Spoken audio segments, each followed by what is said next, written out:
शांति। परमात्मा हम बच्चों को सिखाते हैं कि चलते फिरते विचार सागर मंथन करो। क्या चीज़ का मंथन? जो ज्ञान के सागर, ज्ञान के पिता परमात्मा से हमको जो इतना शुद्ध और सात्विक ज्ञान मिला है, इसका हम आत्मा जितना जितना चिंतन मंथन करेंगे, यही हमारी बुद्धि का भोजन है। उतने जो हमारे अंदर व्यर्थ बातें आती हैं, व्यर्थ संकल्प आते हैं, व्यर्थ कर्म चलने लगता है, तो इन सभी बातों से हम निकल जाएंगे और हम शुद्ध और सात्विक बन जाएंगे। इसके लिए बाबा कहते हैं अब जो वो बुद्धि जब सात्विक हो जाएगी, शुद्ध हो जाएगी, तो उससे हमारे अंदर सेवा के प्रति भाव आएंगे, सेवा के प्रति विचार चलेंगे, नए नए तरीके से युक्तियाँ निकलती जाएगी कैसे आत्माओं का कल्याण करें। क्योंकि कल्याणकारी बाबा जब हम सभी का कल्याण कर रहा है, तो हम बच्चों का भी फ़र्ज़ है हर एक आत्मा का कल्याण करना। इसीलिए बाबा कहते हैं कि बच्चे कर्म भी करना है और परमात्मा को याद भी करना है। इसको कहा जाता है कर्म योग। सुनते हैं 15 मई 2023 के साकार बाबा के महावाक्यों में बाबा बोले, मीठे बच्चे चलते फिरते विचार सागर मंथन करो। यह ज्ञान मंथन ही बुद्धि का भोजन है। विचार कर सर्विस की नई नई युक्तियाँ निकालो। प्रश्न में ज्ञान अमृत धारण करने व कराने की शक्ति किन बच्चों में आती है? उत्तर में जो बाप का बनते ही पवित्रता की पक्की प्रतिज्ञा करते हैं। बाबा कहते बच्चे याद रखना, अगर इतना सुनते भी पवित्र नहीं बनेंगे तो बुद्धि का ताला बंद हो जाएगा। एक कान से सुनेंगे, दूसरे से निकल जाएगा। बाप का बने हो तो गंदगी को निकाल दो, उल्टा कर्म किया तो गला घुट जाएगा, ज्ञान सुना नहीं सकेंगे। इसलिए सावधान। गीत है, तूने रात गवाई सो के, दिवस गवाया खा के। ओम शांति। अब बाप बैठ बच्चों से पूछते हैं कि बच्चे बेहद के बाप को अच्छी रीति से जाना है? पूछना पड़ता है, नहीं तो पूछने का कायदा नहीं है। सब जानते हैं वे हमारा मात पिता है। मात पिता मिले तो हो गए आस्तिक। मात पिता जिससे सुख घनेरे मिलते हैं। सतयुग में तो है ही प्रारब्ध, वहाँ आस्तिक व नास्तिक का तो सवाल ही नहीं उठता। आस्तिक नास्तिक जानना ना जानना संगम पर ही होता है। बच्चे अब जानते हैं, जो कल नास्तिक थे, बाप और बाप की रचना को नहीं जानते थे, वही अब आस्तिक बने हैं। बाप को और अपने 84 जन्मों को जान गए हैं। कल नहीं जानते थे, आज जानते हैं। कल और आज कहा जाता है ना, आज पुरानी दुनिया है, कल नई दुनिया होगी। आज रात है, कल दिन होगा।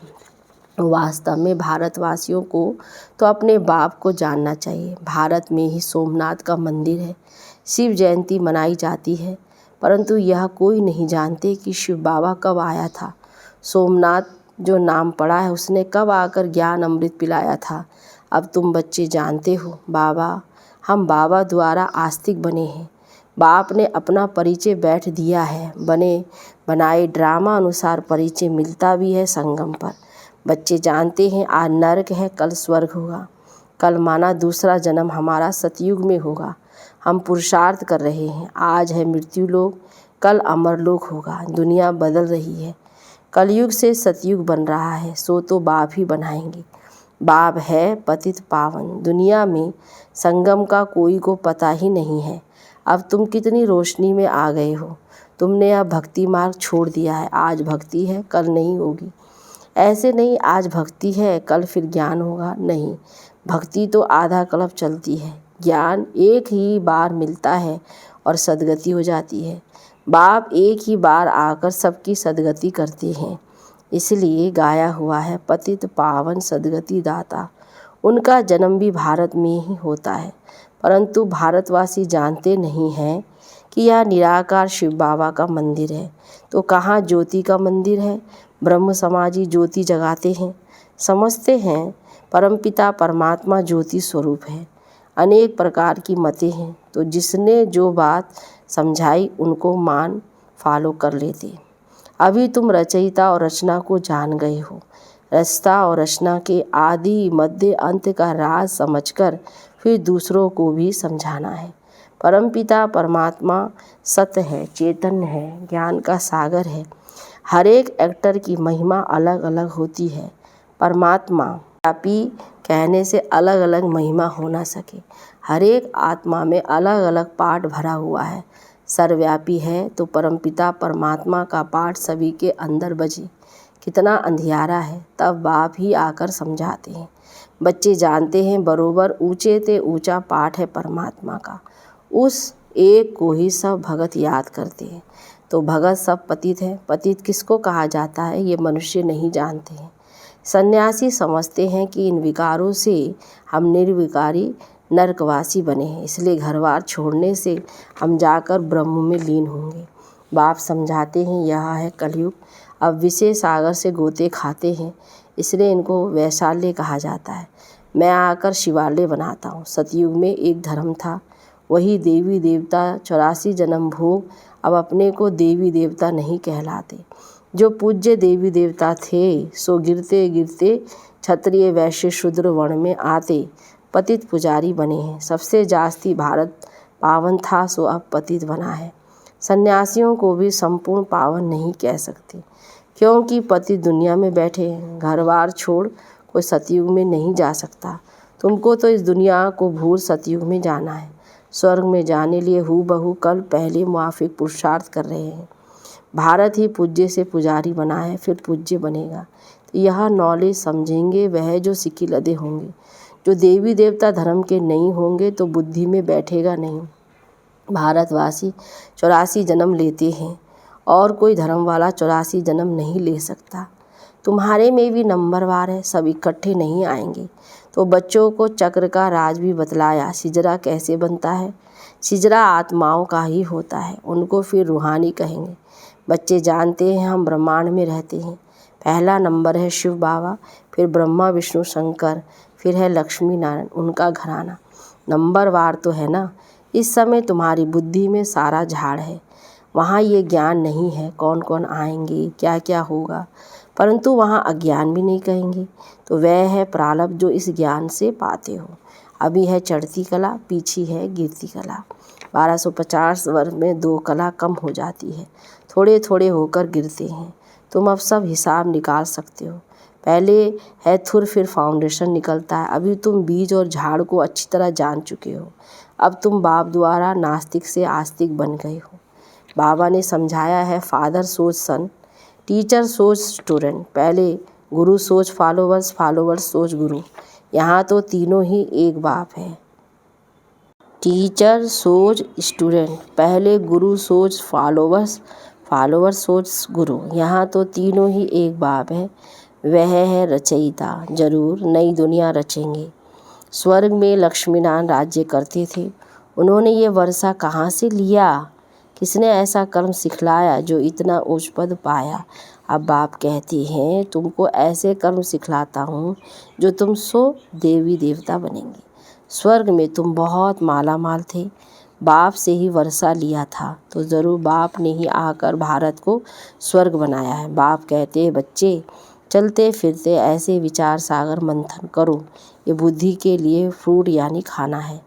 बाबा की दिल है कि ये गोला बहुत बड़ा बड़ा बनाना चाहिए। चक्र पर किसको भी समझाना बहुत अच्छा होगा। अब विचार करना चाहिए मनुष्यों को कैसे समझाएं।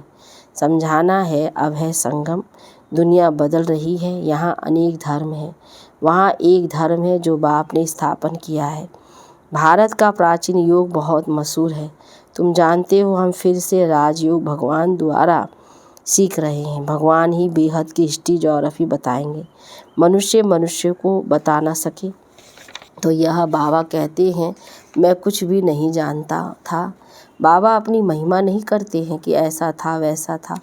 बाप कहते ये भक्ति के कर्मकांड अब मत करो, अब भक्ति पूरी होनी है, रात के बाद फिर दिन आएगा। अभी तुम बच्चे हो, संगम पर ही नॉलेज मिलती है। बाप कैसे पहले सूक्ष्म वतन की रचना करते हैं, फिर प्रजापिता ब्रह्मा द्वारा नई सृष्टि रचते हैं। इनका ही मनुष्य सृष्टि सिजरा है। इसको ही फिर आदि देव आदि देवी कहा जाता है। एडम ईव भी कहते हैं। अब माता पिता है तो सृष्टि कैसे रची? एडम को आदि देव ब्रह्मा कहेंगे, परंतु वह क्रिएटर नहीं है। ऐसे नहीं समझते परमपिता परमात्मा ने एडम द्वारा कराया तो ज़रूर गॉड ही स्वर्ग का रचयिता है। वह है निराकार बाबा। हम आत्माएं भी निराकार हैं। यह शरीर लेकर पुनर्जन्म में आती हैं पाठ बजाने।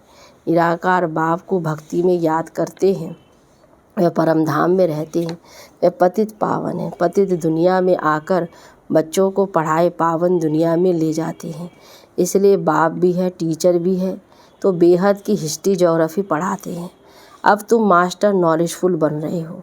अब बाप कहते हैं बच्चे याद रखना, पवित्र नहीं रहेंगे तो कितना भी सुनेंगे, एक कान से सुनेंगे दूसरे से निकल जाएगा। पहले पवित्रता की प्रतिज्ञा करो, नहीं तो पापों का बोझ कटेगा नहीं।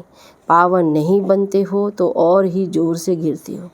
बाप कहते हैं याद रखना, अब पावन ना बने तो बहुत सज़ा खानी पड़ेगी। अज्ञान काल में इतनी सज़ा नहीं मिलती है, परंतु मेरे पास आकर प्रतिज्ञा कर फिर पवित्र नहीं बने और छिपकर इंद्र सभा में आते रहेंगे तो बहुत दंड खाना पड़ेगा और ही पत्थर बुद्धि बन पड़ेंगे। फिर साधारण प्रजा में चले जाएंगे। मर्तबा भी नंबरवार है ना। ऊंचे ते ऊंचे भी बनते हैं तो नीचे ते नीच भी बनते हैं। यहाँ तो सबको दुख है, अचानक मौत हो जाती है। वास्तव में काल आना चाहिए पूरी आयु में, तो बरोबर भारत में कायदे अनुसार आयु पूरी होती थी। बूढ़े होते थे तो साक्षात्कार होता था कि अब फिर बच्चा बनेंगे। यहाँ तुम जानते हो शरीर छोड़ बाप के पास जाएंगे। ये पुराना चोला उतारना है। बाप को घड़ी घड़ी याद करना है। बाबा बस हम आए कि आए। योग बल से आत्मा को पवित्र बनाते हैं। इसके लिए एक ही उपाय है, योग। बाप से योग लगाना। सर्वश्रेष्ठ परमात्मा हम बच्चों को जो सर्वश्रेष्ठ योग सिखलाता है, तो बाबा से ही, उस सर्वश्रेष्ठ परमात्मा से हमारा योग लगना चाहिए। फिर तुम सतो प्रधान पवित्र बन जाएंगे। योग लगाते लगाते अंत में योग सिद्ध होता है। बाबा कहते हैं यह मेरा रथ है। लैंड लीडो कहो या लॉन्ग लीडो कहो, ये बड़ा विचित्र है, सबसे पुराना से पुराना। बाबा कहते हैं कैसे शिव बाबा आते हैं। लैंड लेडी भी कहो और भाई भी कहो, चाहे बहन भी। कहते हैं ये लेडी लैंड भी हैवी है, प्रजापिता भी है। मुझ निराकार को शरीर जरूर चाहिए। तो हर एक को अपना अपना रथ है। मैं कैसे रथी बनूं? मुझे तो आना पड़ता है इस पति दुनिया में। श्री कृष्ण तो पावन था। ड्रामा में ये रथ भी मुकर्रर है। मैं आता भी हूँ भारत में। ऐसे नहीं, एक कल्प भारत में, दूसरा कल्प जर्मनी में आऊँगा। बाप समझाते हैं तुम तो कर्म योगी हो, कर्म करना पड़ता है। आगे पुरुष कमाते थे, माताएं घर संभालती थी। माताएं इतना पढ़ती नहीं थी, यह भी अब पढ़ाई शुरू हुई है। माताएं भी धंधाधूरी करती थी, ये तो अभी शुरू हुई पढ़ाई। अब तुम बच्चों को अविनाशी कमाई करनी है। हर एक को बेहद के बाप से वर्षा लेना है। जो करेगा सो अपना पद पाएगा। इस पढ़ाई का पद 21 जन्म चलता है। ये पढ़ाई बाप बिगर कोई पढ़ा ना सके। पतित पावन बाप भी गॉड फादर है। वही राजयोग सिखलाकर स्वर्ग में जाने के लायक बनाते हैं। अब 84 जन्म पूरे हुए। बाबा कहते हैं वापिस जाने का समय है। अब हम घर जा रहे हैं। या यह भी याद रहे तो भी तुम प्रफुल्लित रहेंगे। बाबा अपना अनुभव बताते हैं। कोशिश करते हैं याद रखने की, परंतु फिर भूल जाते हैं। इसलिए बाबा कहते हैं रात को जगकर प्रैक्टिस करो, फिर अवस्था स्थायी जम जाएगी। इसलिए कहा जाता है हे नींद को जीतने वाले बच्चे, कमाई करो। हाथ पाँव मुख से कुछ करना व बोलना नहीं है। आगे तो माला फिरते राम राम जपते थे। माला का राज अभी तुम समझते हो। विजय माला और रुद्र माला, अब तुम सब पुरुषार्थी हो। इसको माला नहीं कहेंगे। रात को जगने से तुमको बहुत मज़ा आएगा। रात को 9 से 12 बजे का समय गंदा होता है। 2 बजे से है अमृत वेला। यहाँ तो एकदम गंदगी को निकाल दो। इतना सुनते भी अगर पवित्र नहीं बनेंगे तो बुद्धि का ताला बंद हो जाएगा। फिर किसको ज्ञान भी सुना नहीं सकेंगे। जैसे वृंदावन में कुछ रास लीला का बना हुआ है, तो यह है ज्ञान डांस की बात। यहाँ तो बाबा जो सिखाता है वो है ज्ञान डांस। यहाँ से सुनकर देख कर बाहर जाकर उल्टा बोलते हैं तो गला घुट जाता है। इसलिए सावधान रहना है, पवित्र जरूर बनना है, तब योग लगा सकेंगे। जितना पवित्रता की धारणा होगी बाबा कहते उतना योग लगेगा। अच्छा, मीठे मीठे सिक्की लदे बच्चों प्रति माता पिता बाप दादा का याद प्यार और गुड मॉर्निंग। रूहानी बाप की रूहानी बच्चों को नमस्ते, रूहानी बच्चों की रूहानी बाप दादा को गुड मॉर्निंग, नमस्ते बाबा नमस्ते। धारणा के लिए मुख्य सार पहली पॉइंट में है, कर्म योगी बनकर रहना है। कर्म करते भी बाप को याद कर सतो प्रधान बनने का पुरुषार्थ करना है। दूसरा, अपनी हर चलन से बाप टीचर गुरु का शो करना है। हम घर जा रहे हैं, इस स्मृति से सदा प्रफुल्लित रहना है। वरदान में, महावीर बन हर संकल्प को स्वरूप में लाने वाले सदा विजयी सफलता मूर्त भव। विस्तार, जो भी विशेष संकल्प लेते हो उसमें दृढ़ रहो, संकल्प करते ही उसका स्वरूप बन जाओ तो विजय का झंडा लहरा जाएगा। ऐसे नहीं सोचो देखेंगे करेंगे, ये करना अर्थात कमज़ोर बनना। ऐसे कमज़ोर संकल्प करना अर्थात माया से हार खाना। तो सदा यही अमर अविनाशी संकल्प करो कि हम सदा के विजयी महावीर हैं, सदा आगे बढ़ेंगे, विजयी बनेंगे। तो इस संकल्प से सफलता मूर्त बन जाएंगे। स्लोगन में, चेहरे पर खुशी की झलक हो तो चेयरमैन चेहरा, बाबा कहते चेहरे पर खुशी की झलक हो तो चीयरफुल चेहरा बोर्ड का काम करेगा। खिला हुआ चेहरा बाबा कहते हमेशा क्या करेगा, बोर्ड का काम करेगा। जैसे बोर्ड चारों तरफ से सभी लोगों को देखने में आता है, ऐसे बाबा कहते ये बोर्ड का काम करेगा। अच्छा, ओम शांति, ओम शांति, ओम शांति।